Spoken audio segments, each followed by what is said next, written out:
Today's video, I'm going to show you how to jump start your Jayco Redwood. It's a Ford chassis, the E-350. So I'll show you how to jump start this thing real quick. So to jump start this, I'm going to be using my Noco. We'll hook up the negative first, and then the positive. This is the Noco GB150 Noco Boost Pro. You can get this on Amazon, and it'll pretty much jump start anything. It's charged to 50% today, so it should work. Usually I have it at 100, but okay, you can start it. Today I've been doing a lot of jump starts, so the box is 50% right now. Plus I just came out about 30 minutes ago and jump started this one, so figured I'd just make a quick video on how to jump it in case you didn't know.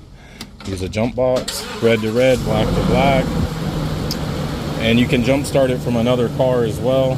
Another good feature of this box is it reads your alternator output. I don't know if you guys can see it, but 14 volts is a good alternator, so it means the charging system here is good. Just needs a new battery, most likely. This battery is, I don't see a date on it, but there's no corrosion and nothing's loose. So it's just probably a matter of not being used. When you don't use them very often, they go flat. So guys, well, there you go. That's how to jump start your Jayco Redwood. Hope this video helped you out. We'll see you on the next one.